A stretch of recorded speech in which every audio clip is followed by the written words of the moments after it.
You showed up. No cape fluttering, no dramatic entrance, just sitting there like we're discussing the weather. Didn't think you'd accept my invitation. Most with your power can't stand being questioned. They prefer monologues from mountaintops. So let's cut through it. No punches, no headlines, no civilians to impress. Just you and me, figuring out why we keep ending up on opposite sides. And maybe, just maybe, finding out if there's anything real behind that symbol on your chest. Funny, I had similar thoughts walking in. Usually when we meet, buildings are falling, or someone's bleeding. Not much room for conversation. People think I don't listen, that I just swoop in with answers. Truth is, I've wondered about you too. There's always been something underneath the destruction that seemed purposeful, not just chaos for chaos' sake. So yes, I'm here. No cameras, no audience, just two people who've seen the world from very different heights. You start. I'm listening. You call yourself a hero, but what does that really mean? You stop the occasional disaster, smile for cameras. Meanwhile, the real problems, ones that slowly kill people every day, continue unchecked. You have power to change everything, but instead maintain a system where most struggle while few prosper. You could rewrite the rules overnight, but choose to play by them. Tell me, what's heroic about preserving a broken world while wearing a symbol of hope? A juror? And your alternative is what? Tear it all down, create enough suffering that people accept whatever rises from the ashes? I've seen what happens in the vacuum after collapse. The same power structures emerge, just with different faces and worse intentions. You mistake preservation for complacency. I don't maintain the system. I protect people within it while they work to improve it. Change that lasts comes from communities, not from gods or destroyers imposing their vision from above. Pretty words. But after years of your protection, has anything fundamentally changed? The gap between rich and poor widens. Resources dwindle. People work themselves to death just to survive. Your gentle approach gives those in power time to adapt, to maintain control while appearing to reform. Sometimes a bone has to be broken to heal properly. People need to see the true face of their world without comfortable lies before they can build something better. Your protection prevents real healing. And how many don't survive your breaking process? I've walked through the aftermath of your revelations, seen mass graves, orphaned children, destroyed infrastructure that takes generations to rebuild. You talk about showing people truth, but trauma doesn't reveal truth. It merely survives it. The vulnerable always pay the highest price for your philosophical demonstrations. There's nothing noble about sacrificing others for your vision of tomorrow. That's not revolution. It's just another form of tyranny. You think I enjoy suffering? That I create chaos for its own sake? Everything I've done follows a simple truth. People grow strongest through adversity. Your protection weakens them, makes them soft, dependent. When I was a child, comfort was a luxury I never knew. Every day was a fight to survive. It forged me to see through illusions of civilization. You were gifted extraordinary power, never had to earn your strength. How could you understand what ordinary people need to truly evolve? You think because I have power, I can't understand struggle? Every day I hear every cry for help in this world and know I can't answer them all. That's my burden. Choosing who to save when saving everyone is impossible. You talk about your hard childhood like it's a blueprint everyone should follow. That's not wisdom, it's universalizing your trauma. True strength isn't just surviving hardship, it's creating something better from it.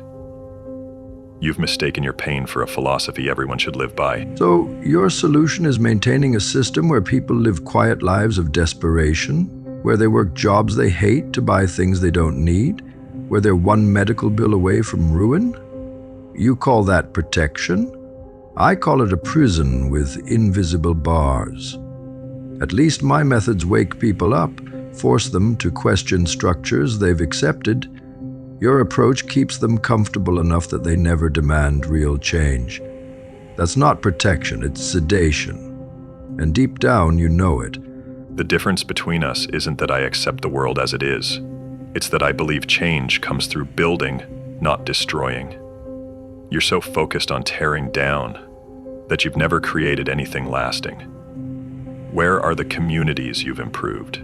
The systems you've replaced with better ones? You leave ruins and call it opportunity. People need stability to grow, to organize, to create lasting change. Your forced awakening just leaves them scrambling to survive. There's no revolution in that, just recurring tragedy. Stability becomes stagnation when enforced from above. Your presence prevents natural consequences that would drive genuine change. The powerful stay powerful because they know you'll contain any real threat to their position. You've become a safety valve that releases just enough pressure to prevent the explosion that would transform things. You talk about building, but you're really just maintaining, preserving a corrupt structure while telling yourself you're allowing progress. It's a comfortable delusion. And your approach is what? Endless cycles of destruction and rebuilding? How many generations sacrificed before your perfect world emerges? The change I protect may be slower than you'd like, but it preserves human dignity. Your methods rob people of agency, their choice in how change happens. You decide who suffers, who survives, who builds afterward. That's not liberation. It's just another form of control. You're not breaking chains, you're forging different ones. The revolution you imagine always ends with new masters, new oppression. Agency is meaningless without real options. The choices in your protected world are illusions. Work or starve, conform or be excluded. Freedom requires dismantling structures that limit human potential. When disasters happen naturally, you rush to prevent people from facing challenges that might lead to new solutions. You've appointed yourself humanity's eternal parent, never allowing your children to face consequences that would help them grow. That's not love. It's control disguised as protection. The safety you offer is just another cage. You speak of growth through catastrophe, but ignore what's lost. Knowledge, culture, human connection.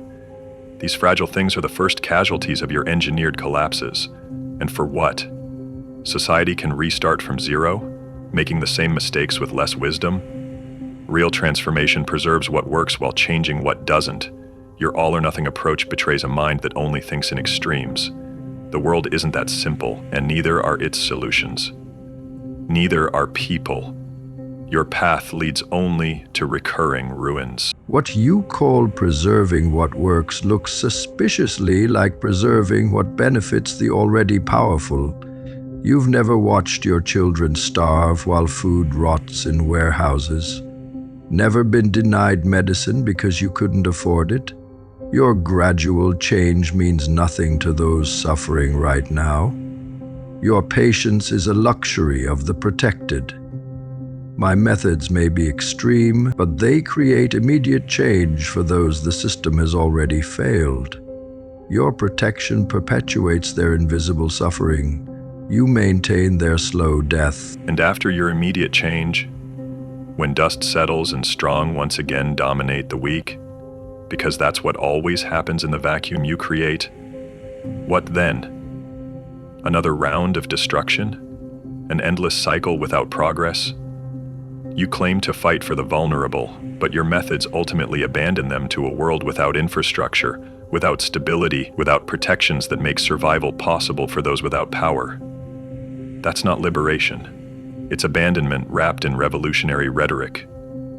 It's giving up on real solutions. Your protection has become a crutch humanity leans on instead of learning to walk alone. Every time you intervene, you reinforce that people can't solve their own problems, that they need a godlike figure to save them.